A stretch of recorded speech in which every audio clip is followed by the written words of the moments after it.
mars 1986. Le corps calciné de George Mott est retrouvé dans son appartement du nord de l'État de New York. Si la maison est restée intacte, la victime, elle, a été réduite en cendres, comme si elle avait brûlé de l'intérieur. Il s'agirait d'un cas de combustion humaine spontanée.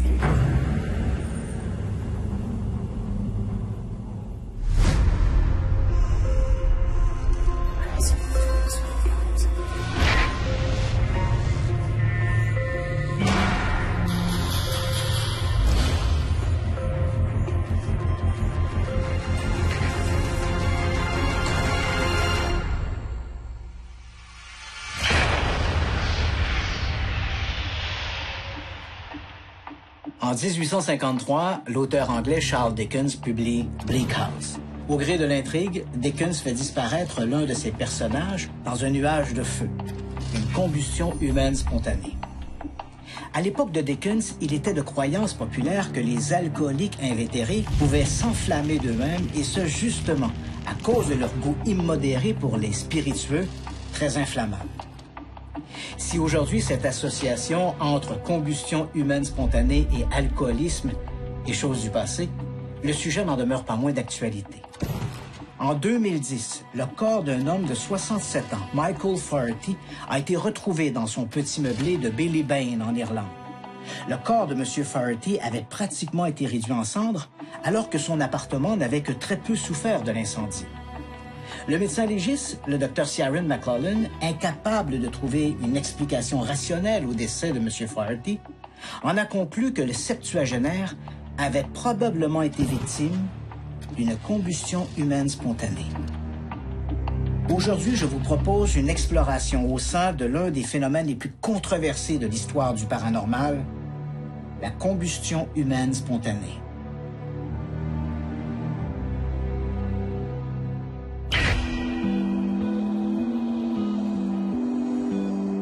Christian décide de se rendre en Pennsylvanie, aux États-Unis, pour aller rencontrer les experts sur le sujet. Lorsqu'il est question de combustion humaine spontanée, la référence incontournable est Larry Arnold.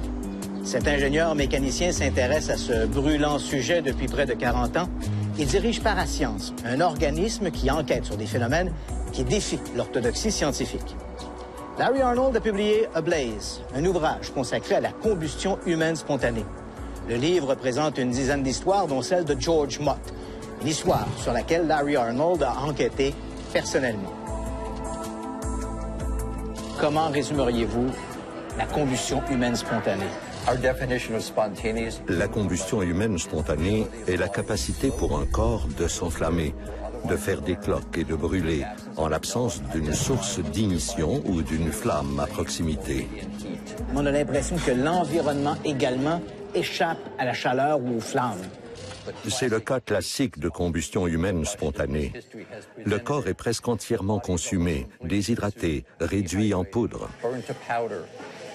Mais en même temps, toutes les matières combustibles environnantes qui s'enflamment à des températures beaucoup plus basses que le corps humain ne sont pas détruites. Des piles de journaux, des objets de plastique et parfois même les vêtements de la victime elle-même n'ont pas brûlé. Alors que le corps, lui, s'est consumé de façon plus complète que dans les crématoriums, et ce, même sous des conditions normales. Voilà tout le mystère. Dans votre livre, A Blaze, vous présentez plusieurs cas, et l'un de ces cas pour lesquels vous semblez demeurer perplexe, c'est celui de George Mott. George Mott était un pompier à la retraite de 58 ans qui vivait seul. Il a été vu pour la dernière fois par son fils Kendall le soir du 24 mars 1986. 2 jours plus tard, la sœur de Kendall s'inquiétait parce qu'elle n'avait pas entendu parler de son père George. Alors Kendall s'est dit « Je vais aller vérifier ce qui se passe pour m'assurer que tout va bien ». Il est arrivé à la maison et a réalisé que les fenêtres semblaient noircies. Kendall est entré chez son père. Il a vu que quelque chose n'allait pas, quelque chose dans le coin de la chambre. Il était tendu et apeuré. Il a compris que quelque chose était peut-être arrivé à son père. Mott était très prudent avec le feu parce qu'il en connaissait les dangers, ayant été pompier volontaire durant plusieurs années. Or, on ignore comment il a pu se consumer dans son lit. à travers les vieilles planches, les 2x8 qui supportaient le lit et même l'espace en dessous. Tout ce que les premiers répondants ont trouvé sur le lit, c'est la moitié inférieure de sa jambe droite. Le reste de M. Mott s'est pulvérisé, de la poussière sèche. Il a fallu sortir les cendres à la pelle. George Mott pesait environ 180 livres. Tout ce qu'on a pu sortir de sa maison 2 jours plus tard, c'est environ 2,5 livres de cendres, une jambe et un squelette rétréci. Étrangement, le feu n'a pas dépassé les limites du lit. Au bout du matelas, de la literie et les 2 pantoufles de M. Mott ont même été retrouvées intactes.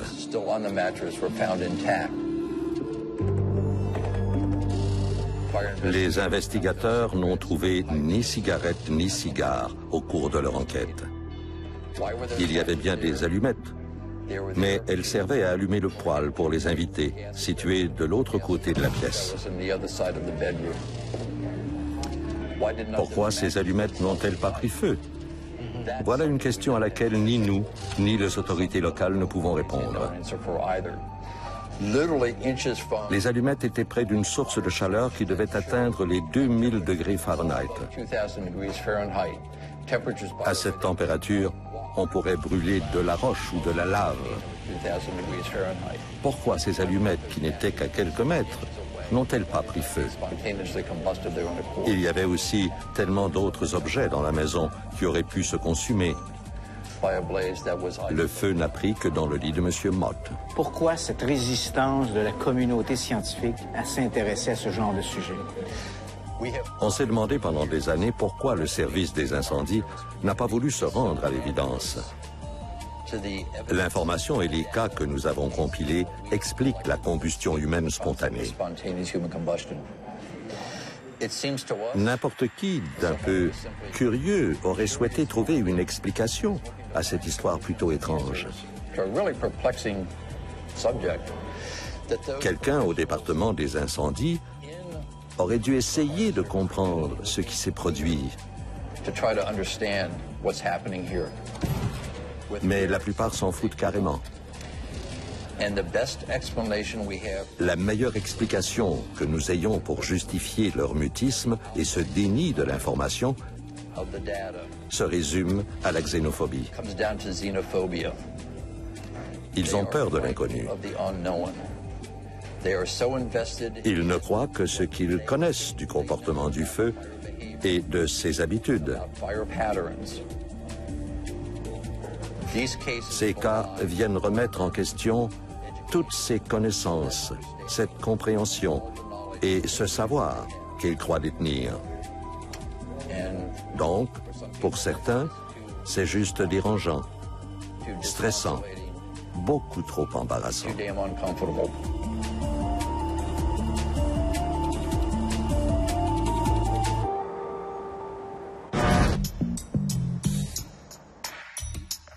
Notre enquêteur veut vérifier l'opinion qu'ont certains experts de la combustion spontanée pour expliquer le phénomène plus en profondeur. L'une des hypothèses les plus populaires pour expliquer le phénomène de la combustion humaine spontanée est l'effet mèche ou l'effet bougie. Dans ce scénario, les vêtements et le corps formeraient une espèce de bougie inversée.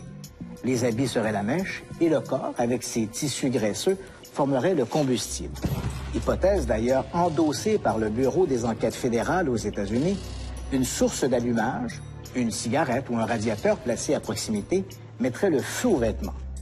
Dans un environnement mal aéré, les flammes seraient circonscrites dans un lieu limité et pourraient perdurer pendant des heures, réduisant le corps en cendres.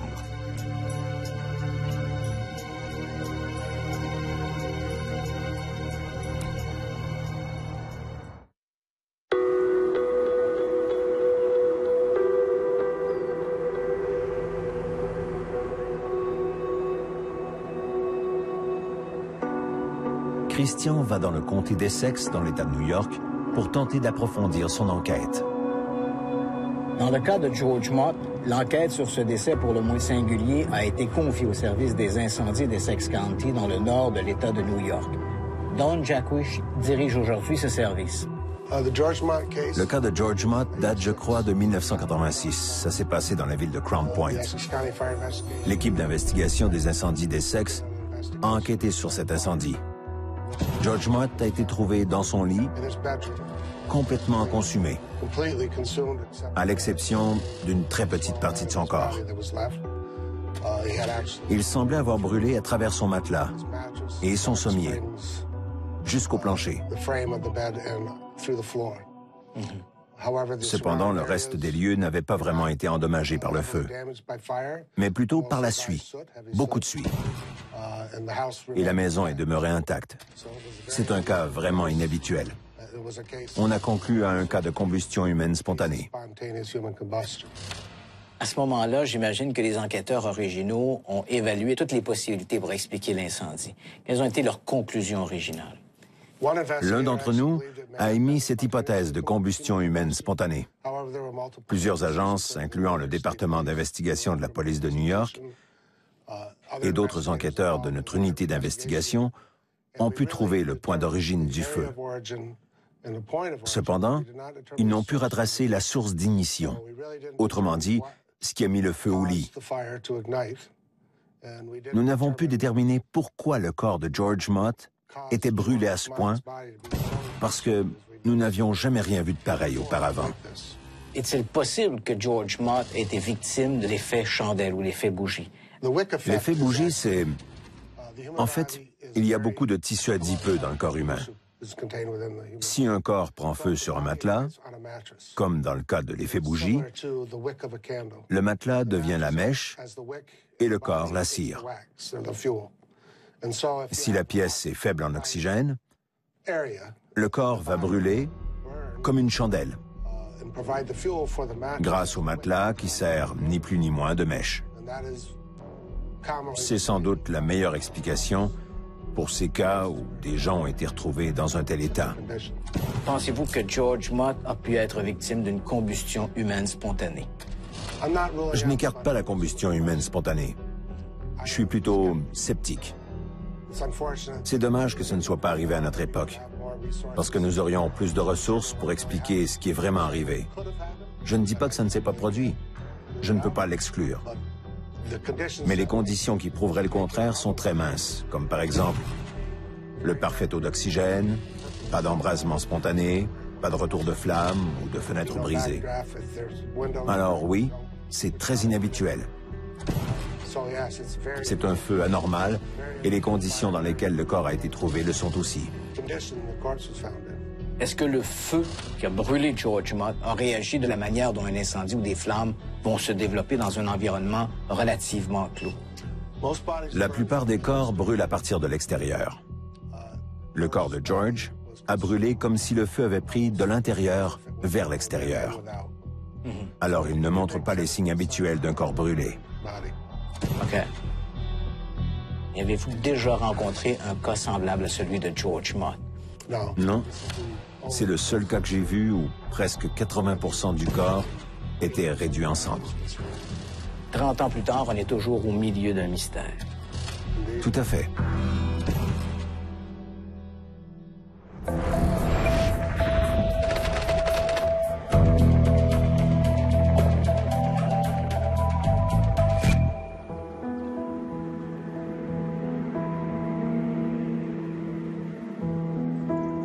La faiblesse dans le cas des combustions humaines spontanées, c'est le temps écoulé entre le début de la combustion et la découverte du corps. Les sceptiques soutiennent qu'un mécanisme comme l'effet bougie ou l'effet mèche pourrait réduire un corps en cendres en quelques heures.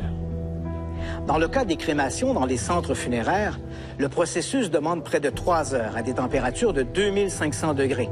Et même après coup, il reste des os qui doivent être broyés pour finaliser le processus.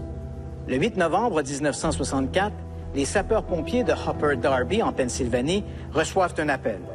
Un feu fait rage en banlieue sur Drexel Hill. Il est exactement 8h45. Lorsque les sapeurs arrivent sur place, une maison à 2 étages, une épaisse fumée noire s'échappe du deuxième. Lorsque les pompiers entrent dans la pièce d'où vient toute cette fumée, ils remarquent qu'il n'y a que très peu de flammes. En fait, le brasier semble circonscrit dans un seul coin de la pièce. Il ne leur faut que quelques minutes pour éteindre les flammes. Puis, au fur et à mesure que la fumée se dissipe, les pompiers sont confrontés à un spectacle extraordinaire. C'est selon toute apparence un fauteuil placé dans le coin de la pièce qui était en flammes. Et visiblement, il y avait quelqu'un d'assis dans ce fauteuil. Sur le devant de la chaise, les pompiers voient 2 jambes, des orteils aux genoux. Le reste du corps a disparu. Curieusement, la pièce a très peu souffert de l'incendie.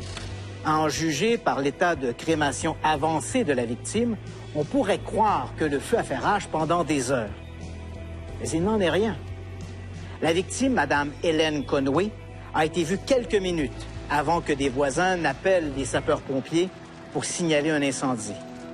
Cela signifie que Mme Conway a brûlé de cette manière en moins de 30 minutes. Même en envisageant un processus comme l'effet bougie, comment expliquer qu'Helen Conway ait pu brûler aussi rapidement? Quelque chose d'autre a dû se produire pour expliquer la mort étrange de cette pauvre femme.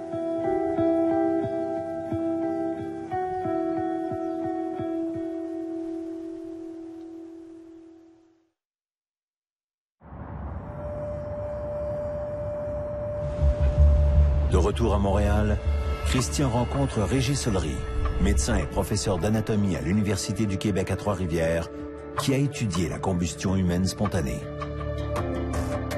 Si je le savais réellement, j'aurais écrit un livre complet là-dessus.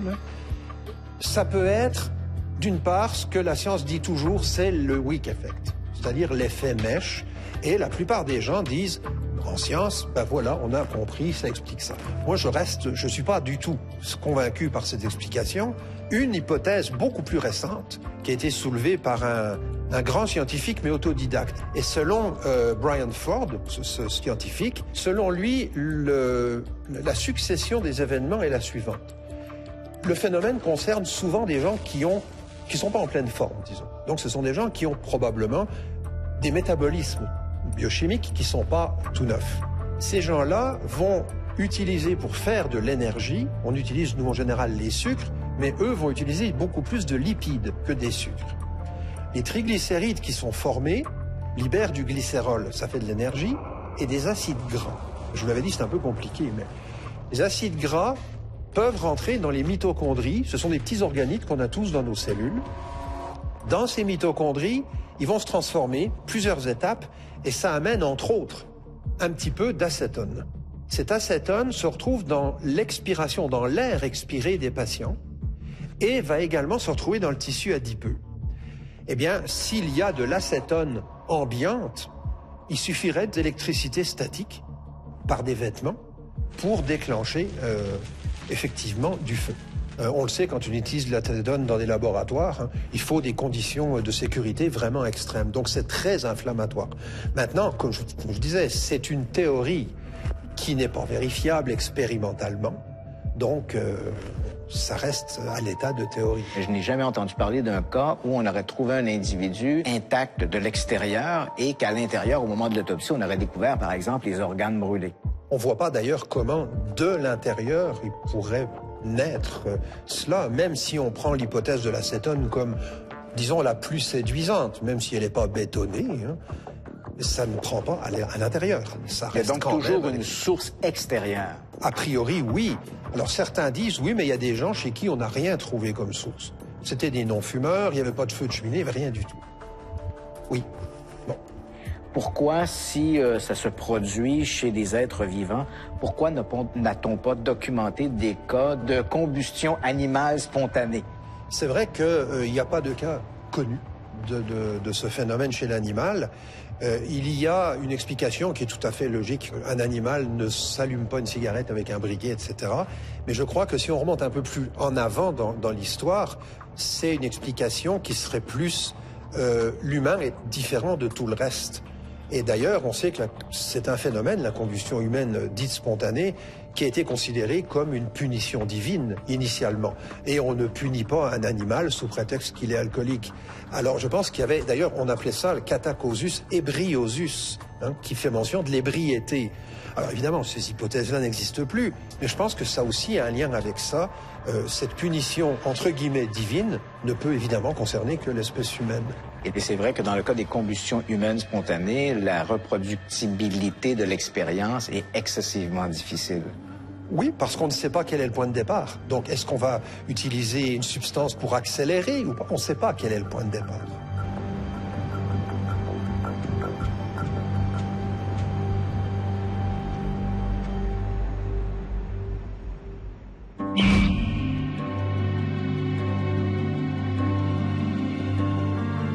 Je pense que les victimes de la combustion humaine spontanée ne sont pas décédées d'un feu né de l'intérieur, mais ont plutôt été frappées par un phénomène d'autocombustion accélérée.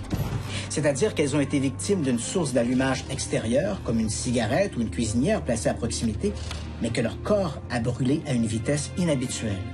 Je pense également que pour brûler de la sorte, ces gens présentaient des états pathologiques particuliers. Malheureusement, j'ignore quels sont ces états pathologiques. L'élément X m'échappe encore. Bien sûr, je ne rejette pas entièrement l'effet bougie ou l'effet mèche, mais cette hypothèse est très controversée dans certains cas, comme dans le cas de la mort d'Hélène Conway, et doit être écartée dans les situations où il y a eu des témoins oculaires ou des survivants. Dans le cas des combustions humaines spontanées, il faut bien l'avouer, la mécanique nous échappe encore.